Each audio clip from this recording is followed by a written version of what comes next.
తెలంగాణ అసెంబ్లీలో బడ్జెట్ పై జరుగుతున్న చర్చలో బీఆర్ఎస్ వర్సెస్ కాంగ్రెస్ అనే మాదిరిగా కొనసాగుతుంది. Car party MLA Harish Rao Congress పై విమర్శల బాణాలు ఎక్కుపెట్టారు. ఆదాయం వ్యయంకు సంబంధించి సూటిగా ప్రశ్నలు సంధించారు. ఎన్నికల మేనిఫెస్టోలో పొందుపరిచిన హామీలు అమలు చేయాలని డిమాండ్ చేశారు. ఆదాయం పెంచుకునేందుకు మద్యం రేట్స్ పెంచేందుకు ప్రయత్నిస్తున్నారని మండిపడ్డారు హరీష్ రావు. బెల్ట్ షాపులు ఎత్తివేస్తామని చెప్పి బడ్జెట్లో ఏటా 42,000 కోట్ల ఆదాయం మద్యం ద్వారా వస్తుందని ఎలా చెప్తారని ప్రశ్నించారు. దీనికి కౌంటర్ ఇచ్చారు బట్టి విక్రమార్క. నేను చెప్పిన 42,000 కోట్లు ఎక్సైజ్ మీద ఆదాయం పెంచుకుంటున్నారు. గత సంవత్సరం కంటే 7,200 కోట్లు పెంచుతున్నారు అనే దాన్ని డిస్ప్యూట్ చేయలేదు. నేను చెప్పింది నిజం. అయితే వారు కొన్ని స్వీపింగ్ రిమార్క్స్ చేసినారు. మేము ఏదైనా తప్పు చేస్తే మీరు ప్రభుత్వంలో ఉన్నారు, ఎంక్వైరీ వేయండి, చర్యలు తీసుకోండి, వీఆర్ ఎట్ లిబర్టీ. కానీ బాధ కలిగే అంశం ఏంటంటే గౌరవనీయులైనటువంటి మన సభానాయకులు సభలో లేరు. గతంలో మా మీద ఆరోపణలు చేశారు. తెలంగాణ బెల్ట్ షాపులు తెలంగాణ అయిందని, బొందలగడ్డ తెలంగాణ అయిందని వీళ్ళు మాట్లాడారు. మరి ఇప్పుడు మీరు మద్యాన్ని నియంత్రించి బెల్ట్ షాపులు ఎత్తేస్తామని మీ ఎన్నికల మేనిఫెస్టోలో చెప్పారు.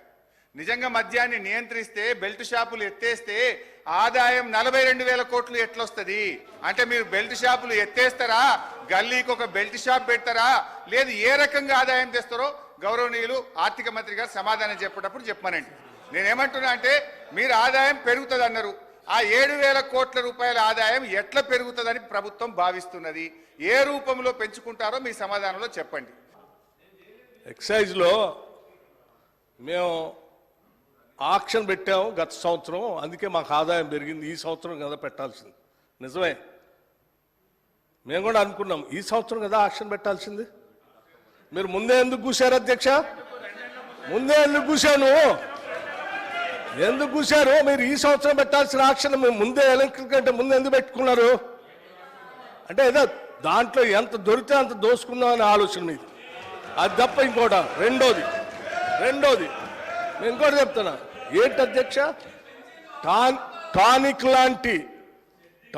లాంటి షాప్స్, దుకాణాలు పెట్టి ఆక్షన్ ద్వారా స్పష్టంగా ప్రభుత్వానికి రావాల్సిన ఆదాయాన్ని ప్రభుత్వానికి రానియకుండా, సంబంధం లేకుండా అడ్డగోలుగా మీరు లైసెన్సులు ఇచ్చి టానిక్ లాంటివి పెట్టి ప్రభుత్వానికి రావాల్సిన ఆదాయాన్ని కొద్దిమంది కుటుంబాల చేతుల్లో బయటట్టు చేశారు.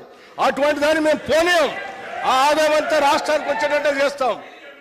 అటువంటి వ్యక్తుల చేతుల్లోకి రాష్ట్ర ఖజానాన్ని పోనీయకుండా మేము జాగ్రత్త కాపాడుతాం. ఆ లెక్కలు కూడా చెప్తాను. మీరు తొందరపడుతున్నారు కాబట్టి ముందే చెప్పాను. ఇంకా ఉంది దాని గురించి అన్ని చెప్తాను.